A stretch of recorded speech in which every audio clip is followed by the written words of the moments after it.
Sinampahan na ng reklamong murder ang sinuspending si Bucor Chief Gerald Bantag at ilang personalidad.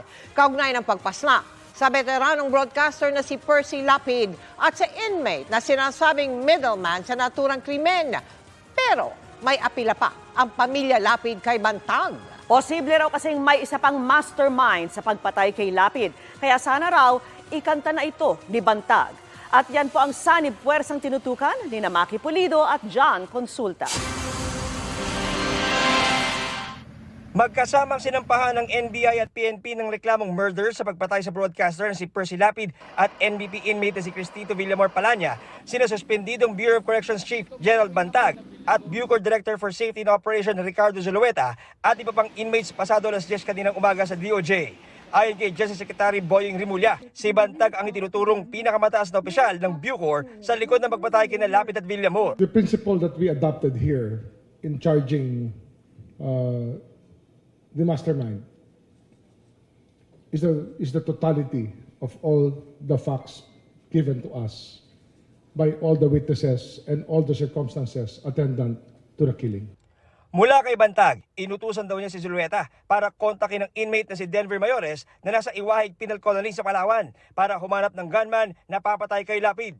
Dito na raw niya kinausap si Alvin Labra na commander ng Batang City Jail sa Bilibid na kinausap naman daw si Aldrin Galicia na commander ng Sputnik Gang.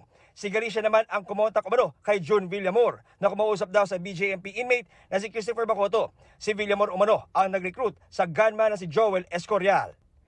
Sa CCTV footage pasado alas 3 ng hapon na may petsang September 13, 2022 na nakuha ng GMA News, makikita ang pagdating ni Alvin Labra na nakapayong papunta sa inner control gate ng maximum security compound ng Bilibid.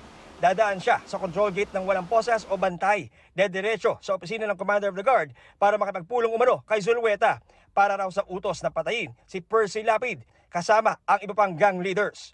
Sa sinumpaang salaysay na nakuha ng GMA News, sinabi ni Labra na sinabihan daw sila dito ni Zulueta na bilisan nyo yan, nagagalit ang taas. Baka ano pa ang mangyari sa inyo o kaya baka ipatapon pa kayo. Sinabi rin ni Labra na nagpadala si Mayores sa kanya ng 2 picture ni Percy Lapid at isang video na may nakalagay na Percy Lapid at Lapid Fire. Sinabi rin ni Labra na ang kapalit ng patrabaho sa kanila ay pag-process ng kanilang papeles para makalaya at bayad sa papatay kay Lapid. Matapos mapatay si Lapid, ay pinatawag raw silang muli ni Zulueta. Dito, sinabi niyang binigyan siya ng 350,000 na bayad na bahagi ng 550,000 na bayad sa gunman. Sinabi rin daw ni Zulueta na nagpapasalamat si DG. Ang tinutukoy niya ay si Director Bantag ng Bucor. The fear of General Bantag is just tremendous and unbelievable from the eyes of these PDLs. Ayon sa DOJ, ang motibo raw sa pagpatay kay Lapid ay dahil sa mga banat ito laban kay Bantag sa kanyang mga pahayag sa kanyang programa online. Kaugnay naman sa pagpatay kay Villamor Palanya, mayroon din daw linya ng komunikasyon mula kay Bantag at Zulueta patungo sa mga leader ng mga gang para ipapatay ang middleman. Matapos lumabas ang balitang sumuko na ang gunman na si Escorial.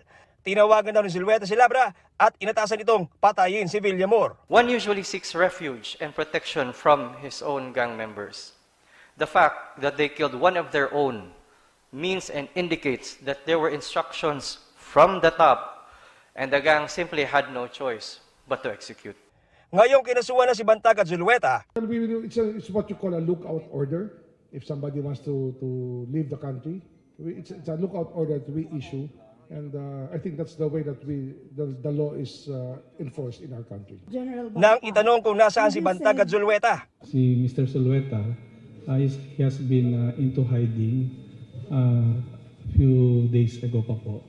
For General Bantag, ma'am, wala pa naman pong arrest warrant, so I think he's still free to roam around. Nag-exert ng effort ang NBI para malocate si Zulueta. And we were informed that he went on AWOL. Wala na siya. Pero hindi humihinto yung ating efforts to locate him. Si General Bantag naman, wala pa naman siyang warrant of arrest. Kaya minomonitor lang natin at para malaman natin later on kung saan ang kanyang whereabouts. mensahe ng DOJ at DILG kina Bantag at Zulueta. And I'm pleading to Zulueta to just surrender right now. Just like the gunman who surrendered. Napag-isipan niya na endanger ang buhay niya. Ngayon nakapaghain na ng reklamo laban kina Director General Gerald Bantag at Bucor official Ricardo Zulueta ang NBI at PNP. Patuloy pa rin daw ang kanilang pangangalap ng ebidensya para mas magbigay linaw sa nangyaring pagpatay sa broadcaster na si Percy Lapid at inmate na si June Villamor Palanya. Para naman sa pamilya ni Percy Lapid, malaking bagay na raw ang paghain ng reklamong murder laban sa mastermind at ibang kakuntsaba nito. Pero hindi lang maalis sa kanilang isipan ang posibilidad na may isa pang mastermind na maaaring kasamang nagplano o nag-utos kay General Bantag, ang suspendidong hepe ng Bureau of Corrections. Maliban kay Bantag, marami pa kasing iba pang makapangyarihang personalidad na binatikos si Lapid sa kanyang programa. Co-mastermind ang tawag dito ng mga abogado ng pamilya Mabasa. Maaaring mayroong mas makapangyarihan na mga nasa likod niya. Kasi ang ating pinagbabasehan dyan ay itong history ni Bantag. Yung kanyang rise to power, alam naman natin kung sino yung kanyang mga kinikilalang mga Panginoon sa kanyang karera. Sana raw, ayon sa kapatid ni Percy Lapid, magturo na si Bantag. Kung lalabas si General Bantag, ay magturo na siya. Sabihin niya kung sino yung mga nag-utos sa kanya para naman sa ikatatahimik, hindi lamang ng pamilya ni Percy, kundi ng taong bayan na naghahanap ng katarungan. Sinusubukan pa naming makuha ang panig ni Bantag. Para sa GMA Integrated News, Maki Pulido. John Consulta, nakatutok 24 oras. Hindi natutulog ang mga balita. Kaya para sa pinakasariwang balita, mag-subscribe kayo sa aming YouTube channel. Para sa mga kapuso abroad, pwede nyo rin kaming makasama sa GMA Pinoy TV at sa www.gmanews.tv.